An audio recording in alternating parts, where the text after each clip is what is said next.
ನಾಳೆ ಎಂದಿನಂತೆ metro ticket ದರ ಏರಿಕೆ ಕೇಂದ್ರ ಸರ್ಕಾರದಿಂದ ಅಧಿಸೂಚನೆ ಬಂದಿಲ್ಲ ಅಂತ ಕೇಂದ್ರದಿಂದ ಲಿಖಿತ ರೂಪದಲ್ಲಿ ಇನ್ನೂ ಕೂಡ ಬಂದಿಲ್ಲ ಅಂತ ಟಿವಿಎನ್ಗೆ ಬಿಎಂಆರ್ಸಿಎಲ್ ಎಂಡಿ ರವಿಶಂಕರ್ ಮಾಹಿತಿಯನ್ನ ಕೊಟ್ಟಿದ್ದಾರೆ.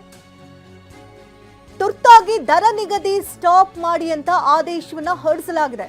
ಬಂದರಷ್ಟೇ 5% ಏರಿಕೆಯನ್ನ ನಿಲ್ಲಿಸ್ತೀವಿ, ಇಲ್ಲಿದ್ರೆ ನಾಳೆ ಎಂದಿನಂತೆ ದರ ಏರಿಕೆ ಆಗಲಿದೆ ಅಂತ ಒಂದು ಕ್ಲಾರಿಟಿಯನ್ನ ಕೊಟ್ಟಿದ್ದಾರೆ.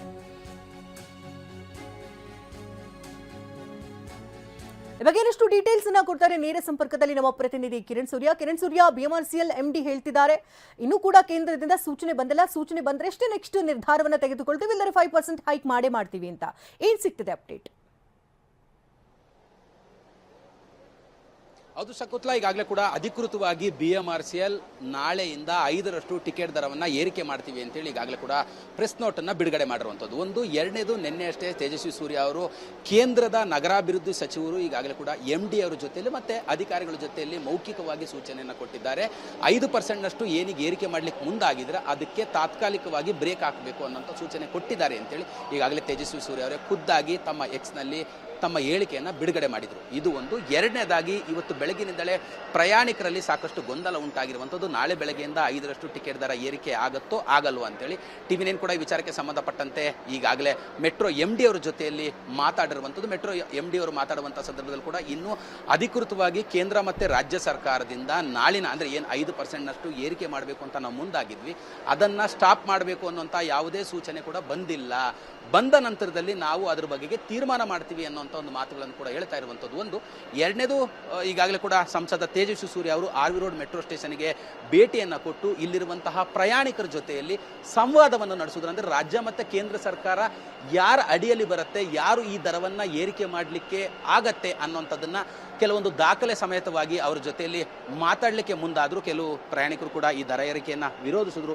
ಪ್ರತಿದಿನ ನಾವು ಈಗ 90 ರೂಪಾಯಿ ಕೊಟ್ಟು ಒಂದು ಸೈಡಲ್ಲಿ ಓಡಾಡ್ತಿದ್ವಿ, ನಾಳೆಯಿಂದ ಆ 90 ರೂಪಾಯಿ ಇರುವಂಥದ್ದು 95 ರೂಪಾಯಿ ಆಗುತ್ತೆ, ಎರಡು ಸೈಡಿಗೆ 100 ರೂಪಾಯಿ ಆಗತ್ತೆ. ಅಂದರೆ 10 ರೂಪಾಯಿ ಪ್ರತಿದಿನವೂ ಕೂಡ ಹೆಚ್ಚಳವಾಗಿ ಕೊಡಬೇಕಾಗತ್ತೆ. ಈ ಥರ ನಮಗೆ ಹೊರೆ ಆಗ್ತಿರುವಂಥದ್ದು ಸರಿಯಲ್ಲ ಅಂತೇಳಿ ಅಂದರೆ FFC ಅಂದರೆ ಫೇರ್ ಫಿಕ್ಸೇಷನ್ ಕಮಿಟಿಯ ಒಂದು ದಾಖಲೆಗಳನ್ನು ಹಿಡಿದು ಪ್ರಯಾಣಿಕರ ಜೊತೆ ಕೂಡ ಮಾತಾಡಿದ್ರು. ಪ್ರಯಾಣಿಕರು ಒಂದಷ್ಟು ಅಸಮಾಧಾನವನ್ನು ಕೂಡ ವ್ಯಕ್ತಪಡಿಸಿದ್ರು. ಯಾವುದೇ ಕಾರಣಕ್ಕೂ ಕೂಡ ನಾಳೆಯಿಂದ ದರ ಏರಿಕೆ ಆಗಬಾರ್ದು, ಪದೇ ಪದೇ ಇದೇ ರೀತಿ ದರ ಏರಿಕೆ ಆಗ್ತಿದ್ರೆ ಸರಿಯಲ್ಲ. ಕಳೆದ ವರ್ಷ ಅಷ್ಟೇ 101% ಟಿಕೆಟ್ ದರವನ್ನು ಏರಿಕೆ ಮಾಡಿದ್ರು. ಅದಾದ ನಂತರ ಪ್ರಯಾಣಿಕರ ಆಕ್ರೋಶ ವ್ಯಕ್ತವಾದ ಮೇಲೆ 101%ಗೆ ದರವನ್ನು ಇಳಿಸಿದ್ರು ಅಂತೇಳಿ ಸದ್ಯ ಈಗ ಮತ್ತೆ 5% ಟಿಕೆಟ್ ದರ ಏರಿಕೆ ಮಾಡ್ಲಿಕ್ಕೆ ಮುಂದಾಗಿರುವಂಥದ್ದು.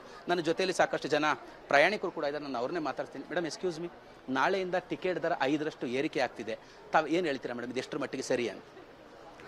ಅಲ್ಲ, ಡೈಲಿ ಓಡಾಡೋರಿಗೆ ಇದು ತೊಂದರೆ ಆಗುತ್ತೆ. ಅದೇ ಡೈಲಿ ಓಡಾಡೋರಿಗೆ ಪ್ರಾಬ್ಲಮ್ ಆಗುತ್ತೆ. ತಮಗೆ ಗೊತ್ತು, ಈಗಾಗಲೇ ಕಳೆದ ವರ್ಷ ಫೆಬ್ರವರಿ 9ನೇ ತಾರೀಕು 101% ಟಿಕೆಟ್ ದರ ಏರಿಕೆ ಮಾಡಿದ್ರು. ಅದಾದ್ಮೇಲೆ ಅದನ್ನು 71 ಇಳಿಸಿದ್ರು. ಈಗ ಮತ್ತೆ 5% ದರ ಏರಿಕೆ ನಾಳೆ ಬೆಳಗ್ಗೆಯಿಂದ ಅಂತಿದ್ದಾರೆ. ತಾವು ಸಾಮಾನ್ಯವಾಗಿ ಓಡಾಡುವಂತಹ ವೇಳೆ ಎಲ್ಲಿಂದ ಎಲ್ಲಿಗೆ ಓಡಾಡ್ತೀರಾ, ಎಷ್ಟು ಕೊಡ್ತಿದ್ರಿ? ನಾಳೆಯಿಂದ 5% ಅಂದ್ರೆ ಎಷ್ಟು ಹೆಚ್ಚಳ ಆಗ್ಬೋದು ತಮ್ಮ ಮೇಲೆ? ನಾನು ಓಡಾಡಲ್ಲ, ಇಲ್ಲ ನಾನು ಓಡಾಡಲ್ಲ ರೆಗ್ಯುಲರಾಗೆ. ಬಟ್ ರೆಗ್ಯುಲರಾಗಿ ಓಡಾಡೋರಿಗೆ ಪ್ರಾಬ್ಲಮ್ ಆಗುತ್ತೆ. ಅಂದ್ರೆ ಈ ದರ ಏರಿಕೆ ಒಂದಷ್ಟು ಜನರಿಗೆ ಹೊರೆ ಆಗಬಹುದು ಅಂತ ಅನ್ಸುತ್ತೆ ಸಾಮಾನ್ಯವಾಗಿ ಓಡಾಡುವಂತ ಸಂದರ್ಭದಲ್ಲಿ? ಆಗತ್ತೆ, ಪ್ರಾಬ್ಲಮ್ ಆಗುತ್ತೆ. ಮತ್ತೊಂದಷ್ಟು ಜನ ಪ್ರಯಾಣಿಕರು ಕೂಡ ನನ್ನ ಜೊತೆಲಿದ್ದಾರೆ, ನಾನು ಅವ್ರನ್ನೇ ಮಾತಾಡಿಸ್ತಾ ಹೋಗ್ತೀನಿ. ಮೇಡಮ್, ನಾಳೆಯಿಂದ ಮೆಟ್ರೋ ಟಿಕೆಟ್ ದರ ಏರಿಕೆ ಆಗ್ತಿದೆ 5%, ತಾವೇನು ಹೇಳ್ತೀರಾ? I don't have anything to say. Thank you. ಮತ್ತೊಂದಷ್ಟು ಜನ ಪ್ರಯಾಣಿಕರು ಕೂಡ ಇದ್ದಾರೆ. ಮೇಡಮ್, ಎಕ್ಸ್ಕ್ಯೂಸ್ ಮೀ, ನಾಳೆಯಿಂದ ಮೆಟ್ರೋ ಟಿಕೆಟ್ ದರ ಏರಿಕೆ ಆಗ್ತಿದೆ, ಸೊ ತಾವೇನು ಹೇಳ್ತೀರಾ ಮೇಡಮ್, ಈ ದರ ಏರಿಕೆ ಆಗ್ತಿರುವಂಥದ್ದು ಎಷ್ಟರ ಮಟ್ಟಿಗೆ ಸರಿ ಅನ್ನೋಂಥದ್ದು ತಮ್ಮ ಅಭಿಪ್ರಾಯ? ಮೇಡಮ್, ನಾಳೆಯಿಂದ ಟಿಕೆಟ್ ದರ ಏರಿಕೆ ಆಗ್ತಿರುವಂಥದ್ದು ಅಂದರೆ ಸಾಕಷ್ಟು ಜನ ಅಂದರೆ ಪ್ರಯಾಣಿಕರಿಗೆ ಇನ್ನೂ ಒಂದಷ್ಟು ಕೂಡ ಗೊಂದಲ ಇರುವಂಥದ್ದು, ನಾಳೆ ಬೆಳಗ್ಗೆಯಿಂದ ಏರಿಕೆ ಆಗ್ತಾ ಇದೆಯಾ ಆಗ್ತಾ ಇಲ್ವಾ ಅನ್ನೋಂಥ ಸಂದರ್ಭದಲ್ಲಿ ಈ ಬಗೆಗೆ ಮಾತಾಡಲಿಕ್ಕೆ ನನ್ನ ಜೊತೆಯಲ್ಲಿ ಸಂಸದ ತೇಜಸ್ವಿ ಸೂರ್ಯ ಅವರು ಕೂಡ ಇದ್ದಾರೆ. ಸರ್, ಎಕ್ಸ್ಕ್ಯೂಸ್ ಮೀ, ಸರ್ ಮತ್ತೆ ತೇಜಸ್ವಿ ಸೂರ್ಯ ಅವರೀಗ ಪ್ರಯಾಣಿಕರನ್ನ ಮಾತಾಡಿಸ್ಲಿಕ್ಕೆ ಮುಂದಾಗ್ತಿರುವಂಥದ್ದು. ಒಂದಷ್ಟು ಜನ ಪ್ರಯಾಣಿಕರು ಕೂಡ ಈಗಾಗಲೇ ಆಗಮಿಸಿದ್ದಾರೆ, ಅವ್ರನ್ನ ಮಾತಾಡಿಸ್ಲಿಕ್ಕೆ ಮುಂದಾಗ್ತಿದ್ದಾರೆ. ಬೆಳಗಿನಿಂದಲೂ ಕೂಡ ಸಂವಾದವನ್ನು ನಡೆಸ್ತಾ ಇದ್ರು. ಅವ್ರ ಜೊತೆಯಲ್ಲಿ ಮಾತಾಡಲಿಕ್ಕೆ ನಾನು ಅವ್ರ ಜೊತೆಯಲ್ಲಿ ಮಾತಾಡುವಂಥ ಪ್ರಯತ್ನ ಮಾಡ್ತೀನಿ. ಸರ್, ಈಗಾಗಲೇ ತಾವು ಕೂಡ ಬೆಳಗಿನಿಂದ ಸಂವಾದವನ್ನು ಮಾಡ್ತಾ ಇದ್ದೀರಾ ಪ್ರಯಾಣಿಕರ ಜೊತೆಯಲ್ಲಿ. ಒಂದಷ್ಟು ಜನ ಪ್ರಯಾಣಿಕರ ಜೊತೆಯಲ್ಲಿ ಕೂಡ ಮಾತಾಡ್ತಿದ್ದಾರೆ ಅವರು ಕೂಡ. ನನಗೆ ಅವ್ರನ್ನೇ ಮಾತಾಡಿಸ್ತಾ ಹೋಗ್ತೀನಿ. ಸರ್, ಎಕ್ಸ್ಕ್ಯೂಸ್ ಮೀ, ಈಗಾಗಲೇ ತಾವು ಕೂಡ ಪ್ರಯಾಣಿಕರ ಜೊತೆ ಸಂವಾದವನ್ನು ನಡೆಸಿದ್ರಿ, ಏನು ಹೇಳಿದ್ರು ಸರ್? ಚೂರಿ ಕಡೆ ಬನ್ನಿ ಅವರಿಗೆ. ಸರ್, ಈ ಥರ ತಿಂಗಳಿಗೆ ಒಂದೊಂದು ಸತಿ ಬರೆ ಆಗ್ತಾ ಬಂದರೆ ಪ್ರಯಾಣಿಕರು ಪಾಪ ಇನ್ನೇನು ಹೇಳ್ತಾರೆ, ಅವರ ಕಷ್ಟ ತೋಡ್ಕೋತಾ ಇದ್ದಾರೆ. ಭಾಳ ಜನ ಸಾಮಾನ್ಯ ಕುಟುಂಬದಿಂದ ಬರುವಂಥ ಜನ ಇದ್ದಾರೆ, ಪಿ ಜಿಲಿ ಕೆಲಸ ಮಾಡ್ತಾ ಇರೋವಂಥ, ಪಿ ಜಿಲಿ ಉಳ್ಕೊಂಡಿರೋರು ಇದ್ದಾರೆ, ಗಾರ್ಮೆಂಟಲ್ಲಿ ಕೆಲಸ ಮಾಡ್ತಾ ಇರೋರು ಇದ್ದಾರೆ, ಸ್ಟೂಡೆಂಟ್ಸ್ ಇದ್ದಾರೆ. ತಿಂಗಳದ್ದು ಮ್ಯಾಕ್ಸಿಮಮ್ ಅವ್ರದ್ದು ದುಡ್ಡೆಲ್ಲ ಮೆಟ್ರೋ ಟಿಕೆಟ್ ತಗೊಳ್ಳೋದ್ರಲ್ಲೇನೇ ದುಡ್ಡು ಹೋಯ್ತು ಅಂತಂದರೆ ಅವ್ರು ಬದುಕಕ್ಕೆ ಹೇಗೆ ಸಾಧ್ಯ? ಇದನ್ನ ಅವರ ಅಹವಾಲನ್ನು ಅವ್ರು ನಮ್ಮ ಎದುರುಗಡೆ ಹೇಳಿದ್ದಾರೆ. BMRCL MD TV9 ಜೊತೆಲಿ ಮಾತಾಡುವಂಥ ಸಂದರ್ಭದಲ್ಲಿ ಹೇಳಿದ್ರು, ಇನ್ನೂ ಕೂಡ ಕೇಂದ್ರ ಮತ್ತು ರಾಜ್ಯ ಸರ್ಕಾರದಿಂದ ನಮಗೆ ಅಧಿಕೃತವಾಗಿ ಯಾವುದೇ ಥರವಾದಂಥ ಪತ್ರ ಬಂದಿಲ್ಲ. ಎಂದಿನಂತೆ ನಾಳೆ ಬೆಳಗ್ಗೆ ನಾವೇನು ದರ ಏರಿಕೆ ಮಾಡಬೇಕು ಅಂತ ಅಂದ್ಕೊಂಡಿದ್ದೀವಿ ಅದು ಜಾರಿ ಆಗತ್ತೆ ಅನ್ನೋಂಥ ಮಾತುಗಳನ್ನು ಹೇಳ್ತಾ ಇದ್ದಾರೆ ಸರ್. ನೋಡಿ, ನಾನು ಒಂದು ಮತ್ತೆ ಸ್ಪಷ್ಟ ಮಾಡ್ತೀನಿ. ಈಗ ಕೇಂದ್ರದ ಸಚಿವರು ನಾವು ಈ ರೀತಿ ಸೂಚನೆ ಕೊಟ್ಟಿದ್ದೀವಿ ಅನ್ನೋದು ನಮಗೆ ತಿಳಿಸಿದ್ದಾರೆ. ಮುಖ್ಯಮಂತ್ರಿಗಳು ಯಾಕೆ ಇದ್ರ ಬಗ್ಗೆ ಸೈಲೆಂಟ್ ಆಗಿದ್ದಾರೆ? ಉಪಮುಖ್ಯಮಂತ್ರಿಗಳು ಯಾಕೆ ಸೈಲೆಂಟ್ ಆಗಿದ್ದಾರೆ? ಅವರು ಕೂಡ ಹೇಳಿ, ನಾಳೆ ಬೆಳಗ್ಗೆಯಿಂದ ಮೆಟ್ರೋ ದರ ಏರಿಕೆ ಆಗುವಂಥದ್ದು ಬೇಡ ಅನ್ನುವಂಥದ್ದನ್ನು ಅವರು ಕೂಡ ಹೇಳಿ. ನಾವು ಸ್ಪಷ್ಟ ಮಾಡಿದ್ದೀವಲ್ಲ, ನಾವಿದ್ರು ವಿರೋಧ ಇದ್ದೀವಿ ಅಂತ. ಇವರಿದ್ರು ವಿರುದ್ಧ ಇದ್ದರೆ, ಇವರಿಗಿದು ಆಗಬಾರ್ದು ಅಂತಿದ್ರೆ ಮುಖ್ಯಮಂತ್ರಿ ಉಪಮುಖ್ಯಮಂತ್ರಿಗಳು ತಕ್ಷಣದಲ್ಲಿ ಸೂಚನೆ ಕೊಡಲಿ. ಅವ್ರು ಯಾಕೆ ಕೊಡ್ತಾ ಇಲ್ಲ? ನಮ್ಮ ಕಡೆಯಿಂದ ಸ್ಪಷ್ಟವಾಗಿ ನಾವು ಹೇಳಿದ್ದೀವಿ, ಕೇಂದ್ರದ ಸಚಿವರು ಇದ್ರ ವಿರುದ್ಧ ಇದ್ದಾರೆ, ಸೂಚನೆ ಕೊಟ್ಟಿದ್ದಾರೆ, ನಾವು ಬೇಡ ಅಂತ ಹೇಳಿದ್ದೀವಿ ಅಂತ. ಇವರು ಹೇಳಿ. ಈಗ ಕೇಂದ್ರದವರು ಬೇಡ ಅಂದು ಅವಾಗ ರಾಜ್ಯದವರು ಬೇಡ ಅಂದರೆ ತಿರ್ಗಾ ಇವ್ರು BMRCL ಅವರು ಜಾಸ್ತಿ ಮಾಡಿದ್ರೆ, ಇಲ್ಲ ಇವ್ರು ಯಾರದ್ದು ಮೇಲಧಿಕಾರಿಗಳು ಮಾತು ಕೇಳ್ತಾ ಇಲ್ಲ ಅಂತ, ಇಲ್ಲ ಯಾವುದೋ ಭೂತ ಪ್ರೇತ ಬಂದು ಇದನ್ನ ಜಾಸ್ತಿ ಮಾಡ್ತಾ ಇರಬೇಕು ಅಂತ.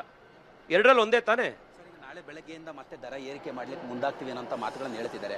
ಒಂದು ವೇಳೆ ದರ ಏರಿಕೆ ಏನಾದರೂ ಆಗುವಂಥದ್ದೇ ಆದರೆ ತಮ್ಮ ಮುಂದಿನ ಹೋರಾಟ ನಡೆ ಏನು ಸರ್? ಜನಜಾಗೃತಿಯನ್ನು ಇನ್ನೂ ಮಾಡ್ತೀವಿ. ಇದನ್ನು ನಾನು ಒಂದು ವರ್ಷದಿಂದ ಹೇಳ್ತಾ ಇದ್ದೀವಿ. ಇವತ್ತು ರಾಜ್ಯ ಸರ್ಕಾರ ಫೇರ್ ಫಿಕ್ಸೇಷನ್ ಕಮಿಟಿ ಎದುರುಗಡೆ ಏನು ಆರ್ಗ್ಯುಮೆಂಟ್ ಮಾಡಿದೆ ಅದನ್ನು ನಾನು ಪ್ರಿಂಟ್ ಹಾಕೊಂಡ್ಬಂದ್ಬಿಟ್ಟಿದ್ದೀನಿ, ಎವಿಡೆನ್ಸ್ ಕ್ಲಾರಿಟಿ ಬರಲಿ ಜನಕ್ಕೆ ಅಂತ. ಈ ರಾಜ್ಯ ಸರ್ಕಾರ ಸುಳ್ಳು ಹೇಳೋದು ನಿಲ್ಲಿಸಲಿ ಅಂತ. ಇದು ಮಾಡಿರೋದೇ ರಾಜ್ಯ ಸರ್ಕಾರ. ಈ ರಾಜ್ಯ ಸರ್ಕಾರದ ವಿರುದ್ಧ GBA ಎಲೆಕ್ಷನ್ ಬರುತ್ತೆ, ಜನಜಾಗೃತಿ ಮಾಡ್ತೀವಿ. 5 ಕಾರ್ಪೊರೇಷನಲ್ಲಿ ಇವ್ರನ್ನ ದಿವಾಳಿ ಎಬ್ಸೋ ಲೆವೆಲಿಗೆ ನಾವು ಟ್ರೈ ಮಾಡ್ತೀವಿ. ಜನಜಾಗೃತಿ, ಜನ ಎದ್ದೇಳೋದೊಂದೇ ಇದಕ್ಕೆ ಮಾರ್ಗ ಇರುವಂಥದ್ದು, ಬೇರೆ ಇದಕ್ಕೆ ಯಾವುದೇ ಸೊಲ್ಯೂಷನ್ ಇಲ್ಲ. ಏನು ಸರ್ ಅದಂದ್ರೆ ಮಿಸ್ಟರ್ CM ಅನ್ನುವಂಥ ಒಂದು T-ಶರ್ಟ್ ಅನ್ನು ಕೂಡ ತಾವು ಧರಿಸಿ ಬಂದಿರುವಂಥದ್ದು ಏನು ಸರ್ ಇದರಲ್ಲಿರುವಂತಹ ಒಂದು ಸಂದೇಶ? ಸರ್, ಪ್ರತಿ ದಿವಸ ಇವ್ರೇನು ಆರ್ಗ್ಯೂ ಮಾಡ್ತಾ ಇದ್ದಾರೆ, ಕೇಂದ್ರ ಸರ್ಕಾರ ಮಾಡಿದ್ದು ಕೇಂದ್ರ ಸರ್ಕಾರ ಅಂತ. ಈ T-ಶರ್ಟ್ನಲ್ಲಿ ರಾಜ್ಯ ಸರ್ಕಾರ ಫೇರ್ ಫಿಕ್ಸೇಷನ್ ಕಮಿಟಿ ಎದುರುಗಡೆ ಏನು ಆರ್ಗ್ಯುಮೆಂಟ್ ಮಾಡಿದೆ ಅನ್ನುವಂಥ ಆ ಡಾಕ್ಯುಮೆಂಟನ್ನು ಪ್ರಿಂಟ್ ಮಾಡ್ಕೊಂಡು ಬಂದಿದ್ದೀನಿ. ರಾಜ್ಯ ಸರ್ಕಾರ ಏನು ಆರ್ಗ್ಯುಮೆಂಟ್ ಮಾಡ್ತಾರೆ? ಇಲ್ಲಿವರೆಗೆ ಆರ್ಥಿಕವಾಗಿ ನಾವು ಮೆಟ್ರೋಗೆ ಸಪೋರ್ಟ್ ಕೊಡ್ತಾ ಇದ್ವಿ, ಶ್ಯಾಡೋ ಕ್ಯಾಶ್ ಸಪೋರ್ಟ್ ಕೊಡ್ತಾ ಇದ್ವಿ, ನಮ್ಮ ಹತ್ರ ಶಕ್ತಿ ಇತ್ತು. ಆದರೆ ಇವಾಗ ನಮ್ಮ ಆರ್ಥಿಕ ಸ್ಥಿತಿ ಕರ್ನಾಟಕದಲ್ಲಿ ಕುಸಿದೋಗಿದೆ. ಆ ಕಾರಣಕ್ಕೋಸ್ಕರ ಅಪ್ವರ್ಡ್ ಫೇರ್ ರಿವಿಷನ್ ಮಾಡಿ, ಅಂದರೆ ದರವನ್ನು ಜಾಸ್ತಿ ಮಾಡಿ, ಅಷ್ಟೇ ಅಲ್ಲ ಪ್ರತಿ ವರ್ಷ ಜಾಸ್ತಿ ಮಾಡಿ ಅಂತ ಹೇಳಿ ಅವರು ಆರ್ಗ್ಯೂ ಮಾಡಿದ್ದಾರೆ. ಇದರ ಆರ್ಗ್ಯುಮೆಂಟ್ನ ಆಧಾರದ ಮೇಲೆ ಫೇರ್ ಫಿಕ್ಸೇಷನ್ ಕಮಿಟಿ ರೇಟನ್ನು ಜಾಸ್ತಿ ಮಾಡ್ತು. ಫೇರ್ ಫಿಕ್ಸೇಷನ್ ಕಮಿಟಿಯ 4 ಗೋಡೆಗಳ ಒಳಗಡೆ